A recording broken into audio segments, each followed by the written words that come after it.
Did Israel assassinate a nuclear scientist just to prevent Joe Biden from working out a nuclear deal with Iran? Trita Parsi drops by to discuss. Check it out. Leave your comments, ding the bell, share it with your friends, and subscribe to our channel. Not on the topic of creeping fascism, but very much on the topic of creeping fascism. Here in Oregon, 2 days before Thanksgiving, a young man, Aiden Ellison, he was 19 years old, was shot in the chest in front of a hotel down the road here in Oregon. And he was shot by another person in the hotel, another guest in another room. These two guys didn't know each other. And this young man, Aiden Ellison, 19-year-old kid, had the music in his car on, and this white guy came up and said, "That's too loud," basically. And they got in an argument about it. The white guy pulled out a gun and shot Aiden Ellison in the chest.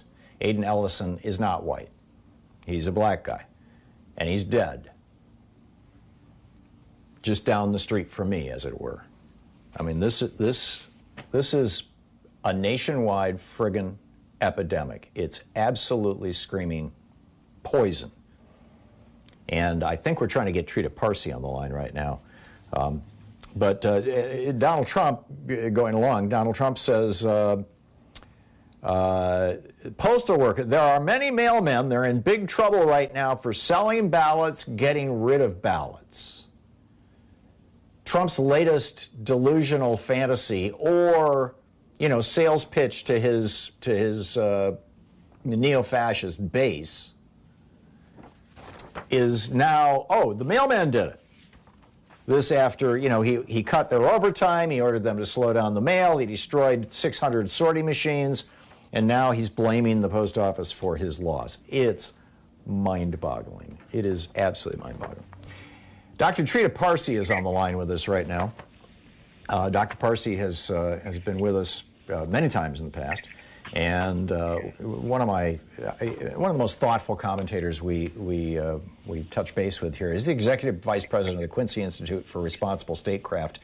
QuincyINST.org is their website, and his Twitter handle is tparsi. Dr. Parsi, thank you so much for joining us. I'm looking at this Iranian scientist, Mohsen, perhaps you could say his name. I'm not sure how to pronounce it. Thank you very much. That has been assassinated. He's the top nuclear scientist in Iran. He was very, very well protected. Israel has apparently assassinated other Iranian nuclear scientists in the past, and it's widely believed that they're responsible for this one. And now we've got Jared Kushner going to hang out with Mohammed bin Salman, and last week we had Mike Pompeo having a secret meeting with bin Salman and with Netanyahu. What is going on in that region? Well, what is happening is that these countries, Saudi Arabia, the UAE, and Israel, who strongly oppose the Iran nuclear deal, they strongly oppose any reduction of tensions between the United States and Iran, because they fear that if the nuclear issue is resolved and U.S.-Iran relations improve, the United States will have an easier time leaving the Middle East militarily. That if that happens, they will be in a more problematic situation, at least the Saudis and the UAE will be, because they can't necessarily fend for themselves, and they're enjoying a balance of power right now that they cannot create on their own. They can only create it by the United States being there militarily. The American public wants to leave, but these countries are now trying to create as much obstacles as possible to make it impossible for the Biden administration to reduce tensions with Iran and resolve the nuclear issue. So you're suggesting that it is possible, or are you asserting that Israel assassinated this nuclear scientist not to cripple the Iran nuclear program, but to make it politically impossible or very, very difficult for Biden to have any kind of rapprochement or work out any kind of, back into something like the Iran nuclear deal? What the Israelis and the Saudis and the UAE fear is not an Iranian path to a nuclear weapon, it's an Iranian path to Washington.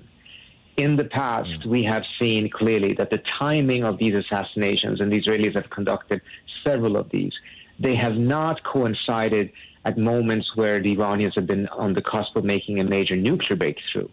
They've coincided with moments in which there was diplomatic breakthrough that was about to happen. And that's exactly where we are today. In 7 or so weeks, Biden is going to become president. He's already said he wants to walk back into the nuclear deal. Netanyahu said last week that Biden absolutely should not do that.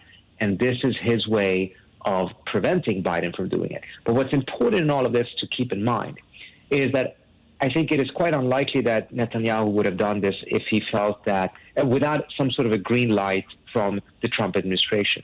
But he must also have felt that Biden doesn't have the political will to do anything about it, to impose a cost on Netanyahu for deliberately sabotaging Biden's diplomacy.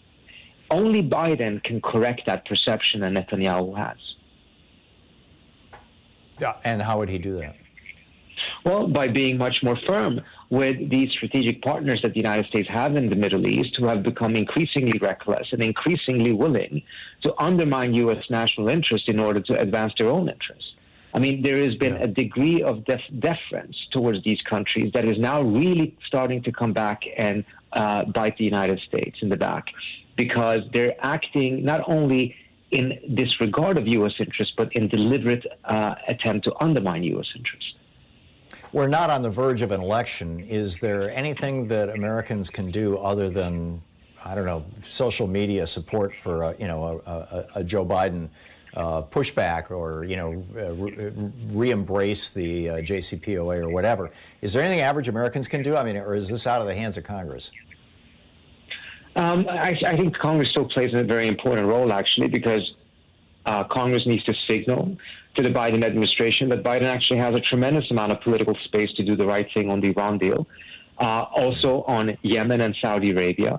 And pressure on Congress from the public, I think, can be tremendously helpful in this regard. The Israeli element is going to be a little bit trickier, but it's needed nevertheless, because at the end of the day, America's strategic partnerships are supposed to actually advance U.S. interests, not undermine U.S. interests.